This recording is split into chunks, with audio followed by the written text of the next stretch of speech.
Um, Hello, my people. It is only a fool would not have seen and known the position of this thing entity we call Nigeria.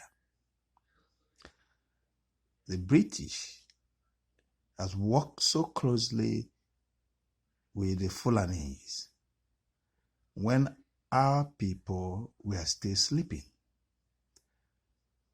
They thought they had a country, but no. It was not even an experiment. The British was making money and want to continue to make money, and they had an agreement with the Fulanese. But I must tell you something. My heart is heavy and I'm so much worried. You know,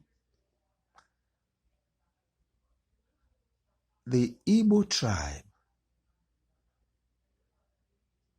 has been their own enemies. When Biafra took off, suddenly we had two groups. One group is Ojuku's group. The other group is Ifajuna's group. Ifajuna was a very intelligent soldier, a great athlete, and maybe had seniority in the military over Odumegwu Ojukwu. Now, we have a cause here to protect our people, the Igbo people, so that we can have our own nation and decide for ourselves. Ifajuna refused to cooperate because he thought he was better and being the senior.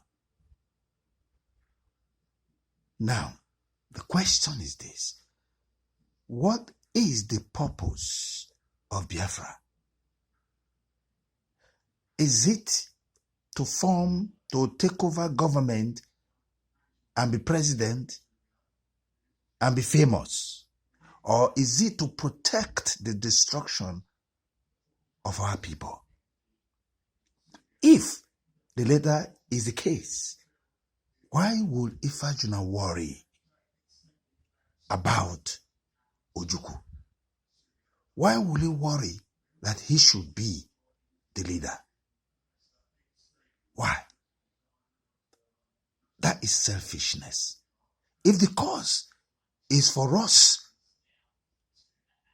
to make sure that we are preserved so that we are not destroyed, that should be the goal. They should have worked together. But if Ojukwu, now with his kangaroo court, got hold of him and eliminated him.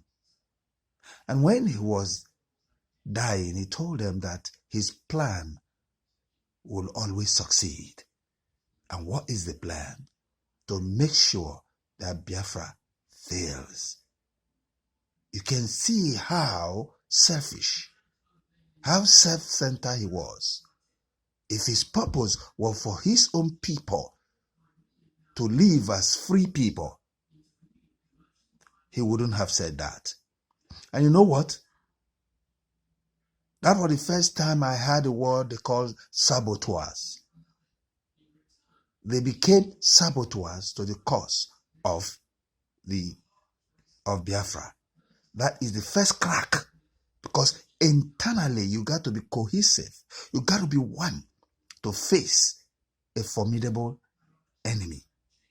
But Biafra was not cohesive, was not a complete front.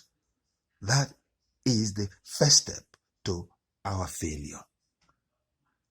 The second step that really broke the back of Biafra was, our soldiers went into the Delta state you have now. It's called Midwest then. They went and was moving forward. They call it ROB, Republic of Benin. You see, they went over. As they were approaching, the agreement was that the Oduduwa would just rise up and declare their state. That would have broken the back of the federal troop. That would have been the end. They got the solution in their hand at that time. But they did not. And that is the major reason why it is difficult for the Igbo man to trust the Yoruba man. But you see, that is playing into the hands of the Fulanis who wants to destroy the South. They are not ready to rule us, but to kill and annihilate and take over. So, Yorubas, we have a common enemy now. The past is gone. You can see it clearly that we have a common enemy, and that enemy is the Fulanis. So we got to sink our differences. I'm going to come to that. Let me finish with my people. My people, the love of money, the greed in my people is stinking.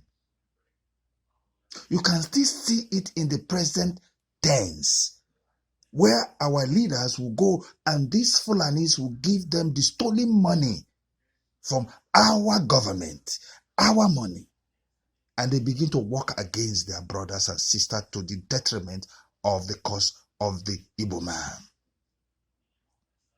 They soon read the Igbo man that give him money, he will sell his own brother.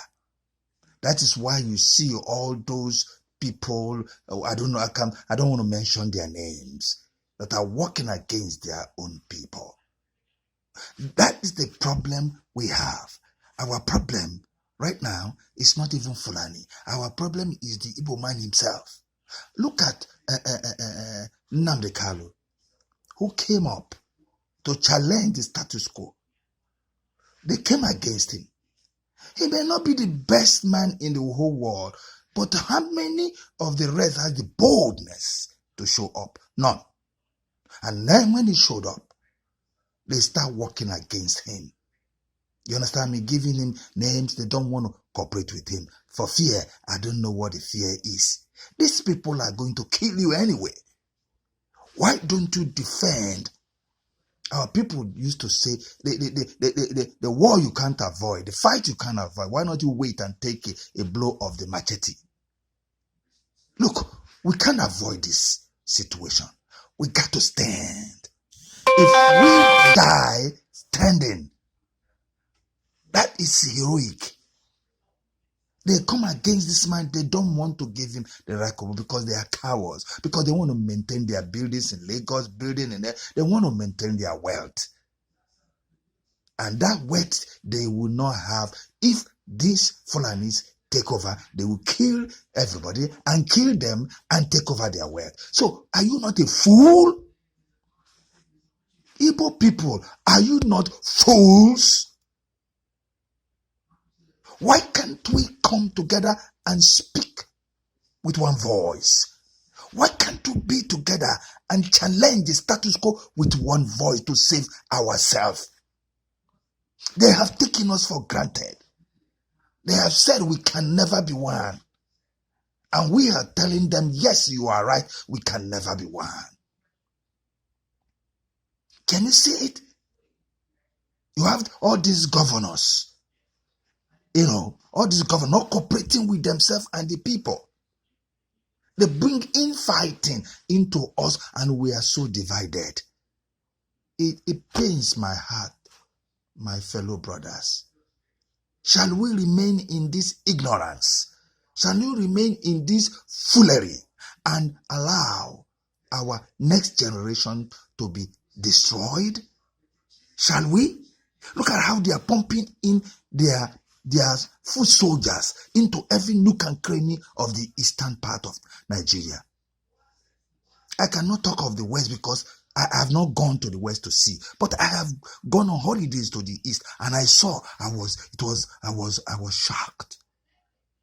How long are we going to be quiet? How long are we going to work against ourselves?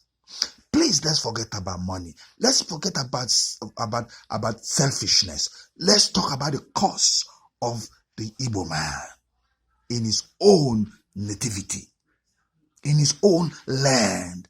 We are not saying occupying another person's land. They want to kill us and take our land, and we are there not doing anything. I have a lot to say, but the time and the period of this period of this taping will not allow me. Just take this one as part one. I am coming back to talk to you more why we should remain as an entity, work together. The Hausa man can never go against the program of their forefather from Ottoman Fodio. They hand this over to the next generation that they own Nigeria. They never mince word in saying that. And they cannot betray each other. They cannot work against each other. They work together for the same cause. Are we not fools not to work together to save our neck? Are we not? May God have mercy on us.